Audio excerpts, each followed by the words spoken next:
ये पिछले 2 बार भी जिस तरह से हर घर तिरंगा कार्यक्रम चला, बहुत अच्छा रिस्पांस मिला, एक रेवोल्यूशन की तरह चला। हर घर में लोग चाहते थे कि मेरे घर पे भी एक तिरंगा लहराए। तो उस तरह का जब कमिटमेंट रहता है तो देश के लिए एक अच्छा नज़ारा है, देश के लिए एक अच्छा साइन है कि देश पूरा एक साथ मिलकर काम करने के लिए मौजूद है, तैयार है। तो उसी तरह जो हमारी सोच है कि दुनिया में ही सबसे आगे भारत को रहना चाहिए। जब दुनिया में सबसे आगे रहना चाहिए तो देश की जो शक्ति है उसको एक साथ मिलकर काम करना चाहिए। और ख़ास करके जो नौजवान आज के हैं उनको ज़्यादातर इंडिपेंडेंस के टाइम पे, स्वतंत्रता के टाइम पे क्या हुआ था, किस तरह से हमें आज़ादी मिली, इस पे ऊपर ज़्यादा उनको पता नहीं है। क्योंकि आज के नौजवान 20 साल के जो आते हैं, 15-20 साल के, तो उनको अगर उस ज़माने की जो हमारे फोर फादर्स थे जिन्होंने अपने जान को त्याग दिया था ये आज़ादी के लिए, और उसको हम कनेक्ट करना चाहेंगे तो इस तरह के प्रोग्राम बहुत इंपॉर्टेंट है।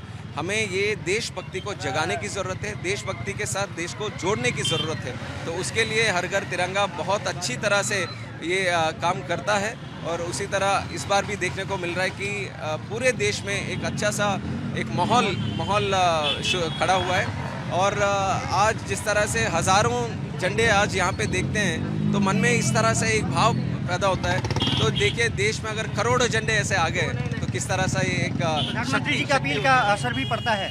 जरूर प्रधानमंत्री जी तो इस कार्यक्रम के पीछे तब से लगे हुए हैं कि इस कार्यक्रम होना चाहिए। इसको सब लोग हमें भी बार बार कहते हैं कि मंत्री होने के नाते आप भी इसको आगे बढ़ाइए, क्योंकि हमारी बात ज़्यादा लोग सुनते हैं, हमें वो प्लेटफॉर्म मिलता है। तो इसको आगे बढ़ाने के लिए प्रधानमंत्री मोदी जी का एक सपना था कि इस तरह से ये कार्यक्रम करें, और उस सपना तो सारे भारतवासियों ने सच किया, साकार किया। तो उसके लिए मैं धन्यवाद देना चाहूँगा प्रधानमंत्री जी को, इतना अच्छा कार्यक्रम उन्होंने रूपकल्पना किया।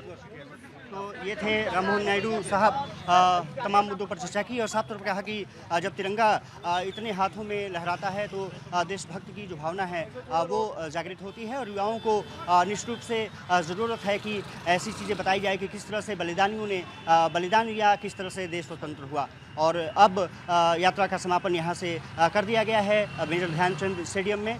यहाँ पर अभी भी तस्वीरें देख सकते हैं कि अब धीरे धीरे यहाँ से लोग रवाना हो रहे हैं। लेकिन ये जो यात्रा रही है वो निश्चित रूप से अविस्मरणीय रही है, ये सभी केंद्रीय मंत्री और जो यहाँ उपस्थित सांसद हैं वो मानते हैं। चलिए ठीक है, अक्षय ने तस्वीरें हमें दिखाई, साथ साथ में केंद्रीय मंत्री राम मोहन नायडू के साथ में भी खास बातचीत करी, जहां पे उन्होंने बताया कि कितना ज्यादा इंपॉर्टेंट हो जाता है ये इस तरीके के कार्यक्रमों का होना और प्रधानमंत्री का क्या कुछ योगदान है इसमें है।